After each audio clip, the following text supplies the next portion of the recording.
He does not like to go into restricted free agency. He will generally deal a guy before they get to restricted free agency. Let me throw a wild card out there for you. Ooh. Josh Giddey. Yeah, we hit on him a little bit 2 weeks ago, talking about the Thunder and whether they could try to trade for Lauri Markkanen and what that might take. And how are you feeling about Josh Giddey if you're another team? Like, what are you bringing in hoping to get from him? As he's finishing up his third year, he'll be extension eligible next year. Yeah, I think you have to have him in a role where the ball's going to be in his hands.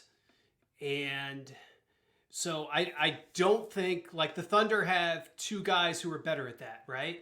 So I think that crowds him out a little bit and makes it tough for him there. And they would probably be better off converting him into somebody who's maybe a little bigger, a little tougher, gets a rebound once in a while, like just for what they need right now.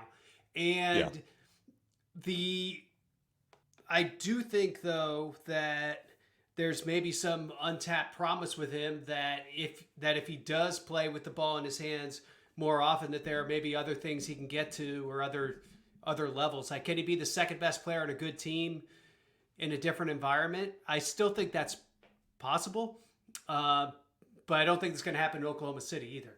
So for the right team, I think he'd be really interesting. There has to be shooting around him, and so I think fit is key, but he's a really interesting guy for maybe a small subset of teams. Yeah, and one of those teams actually might be the Utah Jazz, who just have absolutely zero passing on their roster. It's a great My point. concern, obviously, about him has been that he just is.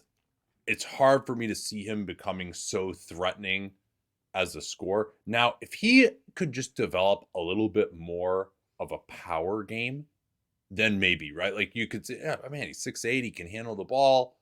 Like, but every time he gets up against a smaller player, what he does is he just doesn't beat the guy and then ends up just shooting a 8-foot floater over him. Which, all right, sometimes it'll go in. That looked pretty good against the Celtics. They weren't guarding him from three. He made 4 or 7 from three. We've seen a couple teams put their center on him recently. Part of the problem, though, is Josh Giddey is not going to actually beat your center one-on-one, right? He doesn't have that level of one-on-one ball skills, and he's not, a great change of direction guy. He's got some speed in a straight line.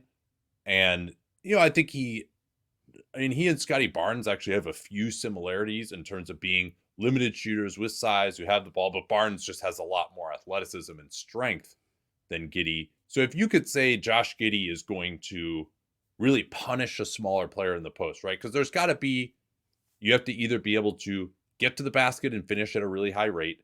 You need to get to the foul line, or you need to make threes. If you can't do one and preferably 2 of those things, you're just not going to be an efficient on-ball player. And I just wonder about his ability to do that. But he is just like an unbelievable passer, unbelievable transition player. You just are kind of like, he's almost like like a 6'8" Ricky Rubio offensively. Now, if he could be a 6'8" Ricky Rubio defensively, now we're talking, right? I mean, and I think he has gotten better on defense this year too. But what are you trying to I think the Thunder would trade him in a move for a really like high level of starter who would fit in on their team playoff wise. Yeah. But would you rather have Josh Giddey, or would you rather have like some of these future picks? If you're a rebuilding team, what do you kind of see as the equivalency there?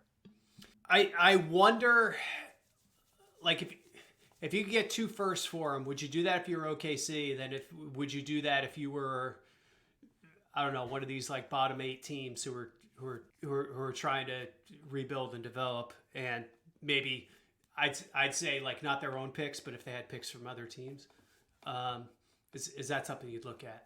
Well, I think for the Thunder, they don't need to get more picks for him, right? Necessarily, it's more. And if they did go that route, it might be at next offseason when it's clear they're not close on an extension.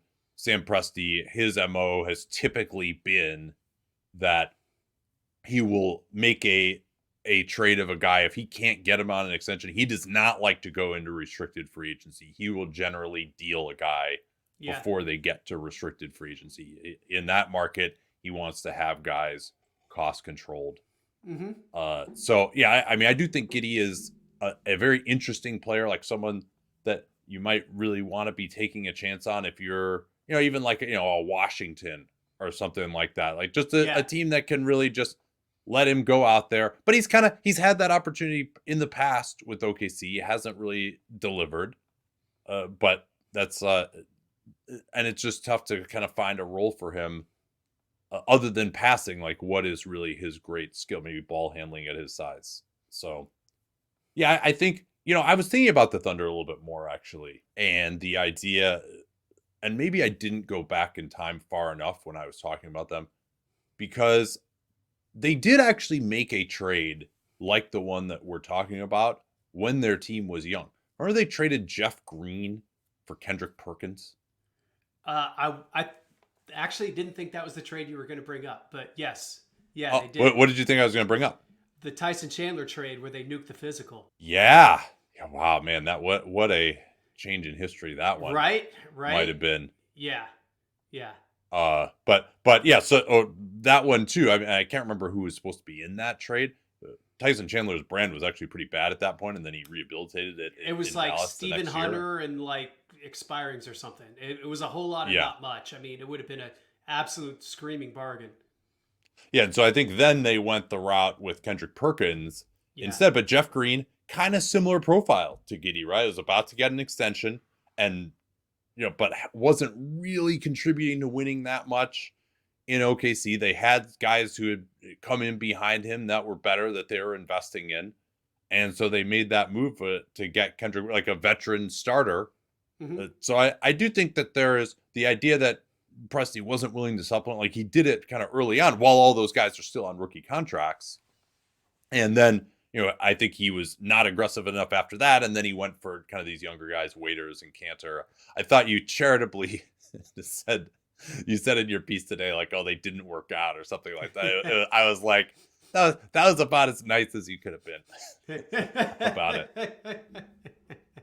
Well, and it's also hilarious too. I mentioned like not wanting guys to get to restricted free agency. That the one time they did let someone get to restricted free agency, they traded for the guy in Cantor, and then they matched a max offer sheet on him from and then they ended up also going for a center with Steven Adams and paying him like $27 million a year, which was also pretty remarkable. Like, people kind of forget how much he was getting paid at that time. Right. That's right. Oh, yeah. Let's hit that. All right. Oh.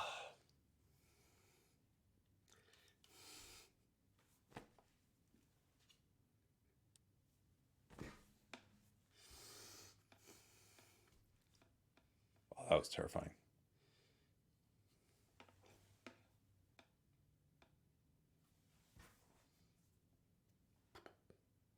Okay, you ready? Yeah.